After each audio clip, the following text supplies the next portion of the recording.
शुरुआत से ही software development के दो डिपार्टमेंट्स हैं। एक है डेवलपमेंट टीम जो कि स्क्रैच से प्लान, डिजाइन और सिस्टम को डेवलप करती है, और दूसरी है ऑपरेशंस टीम जो डेवलप किए गए प्रोडक्ट को टेस्ट और इम्प्लीमेंट करती है। ऑपरेशन टीम डेवलपमेंट टीम को किसी ऐसे बग पर फीडबैक देती है जिसे ठीक करने और जिस पर रीवर्क करने की जरूरत होती है। ऐसे में डेवलपमेंट टीम ऑपरेशन टीम के फीडबैक का इंतजार करती है और इस दौरान कोई और काम नहीं कर पाती। जाहिर सी बात है, इससे टाइमलाइन बढ़ जाती है और पूरा सॉफ्टवेयर डेवलपमेंट साइकिल भी डिले हो जाता है। ऐसे इंस्टेंस हो सकते हैं जहां डेवलपमेंट टीम अगले प्रोडक्ट पर आगे काम करती है, जबकि ऑपरेशन टीम पिछले कोड के लिए फीडबैक देना जारी रखती है। इसका मतलब है कि प्रोजेक्ट को खत्म करने और फाइनल कोड को डेवलप करने में कई महीने भी लग सकते हैं। अगर दोनों डिपार्टमेंट साथ में आ जाएं और एक दूसरे के साथ मिलकर काम करें तो क्या होगा? क्या होगा अगर कंफ्यूजन की दीवार को ही तोड़ दिया जाए? दरअसल इसी को डेव ऑप्स अप्रोच कहते हैं। डेव ऑप्स का सिंबल इन्फिनिटी जैसा होता है, जो दर्शाता है कि ये एफिशिएंसी इंप्रूवमेंट और कांस्टेंट एक्टिविटी का एक कंटिन्यूअस प्रोसेस है। डेव ऑप्स अप्रोच से कंपनियां नए बदलावों और डेवलपमेंट के लिए तेजी से अडेप्ट होती है। टीम्स अब तेजी से काम कर सकती है और डिप्लॉयमेंट ज्यादा बेहतर तरीके से हो पाते हैं। लेकिन डेव ऑप्स टीम्स के बीच एक बेहतरीन फ्लो बनाने में मदद करता है और सॉफ्टवेयर डेवलपमेंट प्रोसेस को सक्सेसफुल बनाता है। डेवऑप्स को कई टूल्स की मदद से कई फेजेस में इंप्लीमेंट किया जाता है। आइए इन फेजेस के बारे में जानें।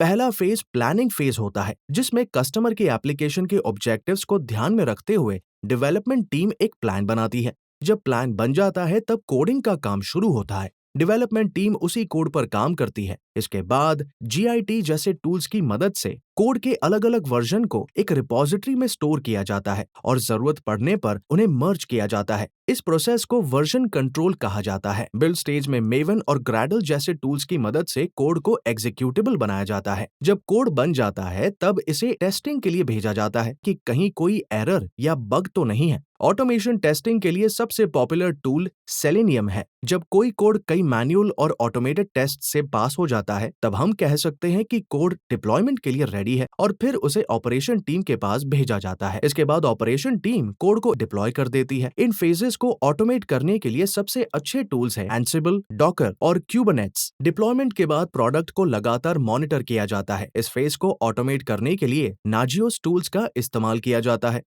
इस फेज से जो भी फीडबैक मिलता है उसे प्लानिंग फेज के पास वापस भेज दिया जाता है। यही वो वक्त होता है जब डेवऑप्स लाइफ साइकिल का इंपॉर्टेंट हिस्सा तैयार होता है, जिसे इंटीग्रेशन फेज कहते हैं। जेनकिंस टूल की मदद से कोड को बिल्डिंग और टेस्टिंग के लिए भेजा जाता है। अगर कोड टेस्ट को पास कर लेता है तो उसे डिप्लॉयमेंट के लिए भेजा जाता है। इस प्रोसेस को कंटिन्यूअस इंटीग्रेशन कहा जाता है। कई ऐसी टेक जायंट्स और ऑर्गेनाइजेशंस हैं जिन्होंने डेवऑप्स अप्रोच को चुना है। For example Amazon, Netflix, Walmart, Facebook और अडोबी। नेटफ्लिक्स ने अपनी ऑनलाइन स्ट्रीमिंग सर्विस 2007 में शुरू की। 2014 में ये अनुमान लगाया गया था कि लगभग 1 घंटे के डाउनटाइम के लिए नेटफ्लिक्स को $2 लाख का खर्च आएगा। हालांकि अब नेटफ्लिक्स ऐसे मुद्दों से निपट सकता है।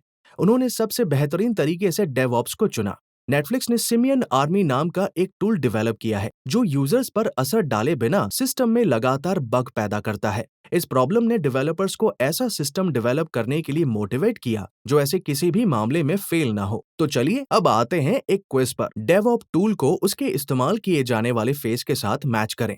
ए, build phase, coding phase, deployment phase, testing phase. B, build phase, testing phase, coding phase, deployment phase. C, deployment phase, testing phase, build phase, monitoring phase. D, इनमें से कोई भी नहीं।